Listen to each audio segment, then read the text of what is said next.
میں جب اپنی بیوی کو طلاق دینے لگا تو بہت خوش تھا۔ میری بیوی نے مجھ سے پوچھا کیا آپ اپنے فیصلے پہ پکے ہیں؟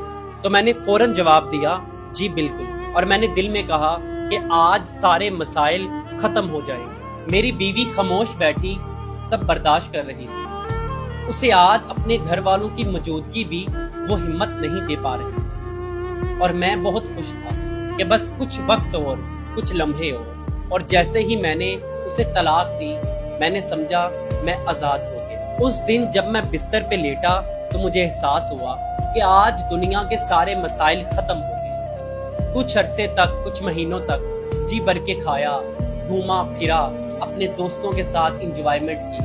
آخر کار میں نے سکون کا سانس لیا، میں نے اللہ کا شکر کیا، میں نے نماز پڑھی، شکرانے کے نفل ادا کیے، اور اس کے بعد اپنے گھر والوں کے پاس چلا گیا انہیں بتانے کے لیے کہ آج میں نے نجات پائی، آج میں آزاد ہو گیا۔ لیکن زیادہ وقت نہیں گزرا تھا کہ ہر کام میری توقعات کے مخالف ہوتا چلا گیا۔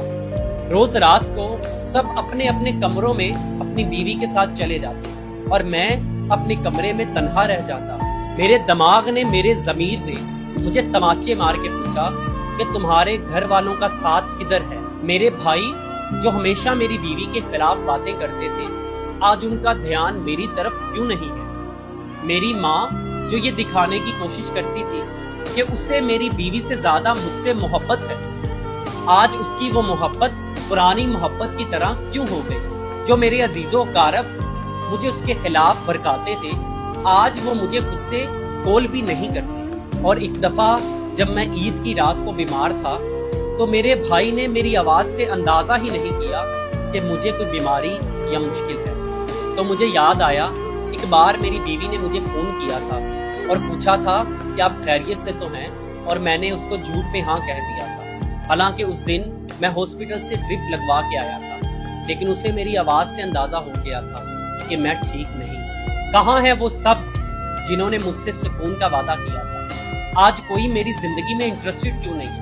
آج کوئی میری باتیں جاننے کا خواہش مند کیوں نہیں ہے؟ تو میرے ضمیر نے مجھے ایک اور تماچا مارا اور کہا کہ اگر تمہارے یہ رشتہ دار تم سے اتنے ہی دور ہوتے جتنے آج تھے تو آج تمہاری بیوی تمہارے قریب ہوتی۔ پھر ایک دن میں نے سب کو کہا کہ میں اپنی بیوی کے پاس واپس جانا چاہتا ہوں، تو سب دوبارہ سے اکٹھے ہو گئے، مجھے سپورٹ کرنے کے لیے نہیں، مجھے روکنے کے لیے۔ انہوں نے پھر سے پرانے مسائل میرے سامنے کھڑے کر دیے، میری بیوی کی غلطیاں، میری بیوی پہ تہمتیں جو شاید یقیناً اس میں موجود بھی نہ تھی، اور وہ غلطیاں بھی جو شاید اس نے کبھی کی بھی نہ تھی، اور مجھ بدبخت نے اس سب پہ یقین کر لیا تھا، لیکن آج نہیں۔ اور میری سب سے بڑی غلطی یہ تھی کہ میں نے اپنے رشتہ داروں، اپنے بہن بھائیوں کو اپنے نجی معاملات میں دخل اندازی کی اجازت دے دی تھی۔ جن باتوں میں دروازے پہ کھڑے ہونا بھی معیوب سمجھا جاتا ہے، میں نے انہیں وہ بھی باتیں اپنے کمرے میں بٹھا کے بتا دی، لیکن مجھے یہ سب بہت دیر بعد سمجھ آیا، اور پھر میری آنکھوں کے آگے حقیقت آئی کہ میں تو بہت پہلے ہی اپنے گھر والوں کے پیچھے لگ کے اپنا رشتہ خراب کر چکا تھا، لیکن میری بیوی نے کبھی میرا ہاتھ نہیں چھوڑا تھا۔ وہ ہماری نجی باتوں کو سب سے چھپا رہی تھی، اور میں اپنے بہن بھائیوں کے سامنے اس کا تماشا بنا رہا تھا۔ میں نے اس افسوس کے ساتھ اس کا دروازہ کھٹکھٹایا، اسے واپس لانے کی ضد کی، اصرار کیا، منت کی، سماجت کی، لیکن اس نے ایک جملہ کہا کہ میں یہاں سکون سے ہوں۔ یہ جملہ شاید مجھے کہنا چاہیے تھا جو آزادی کا خواہش مند تھا، اور آخر کار میں ہی وہ واحد ہارا ہوا شخص تھا، نہ میری بیوی نہ میرے گھر والے، میں ہی وہ ہارا ہوا شخص تھا جو موجود تھا، جو اپنی زندگی کا فیصلہ نہ کر سکا، جسے دوسروں کی جسٹیفیکیشن چاہیے تھی، جسے دوسروں کے ججمنٹ چاہیے، جسے چاہیے تھا کہ سب میری بیوی کو پسند کریں، حالانکہ میں غلط تھا۔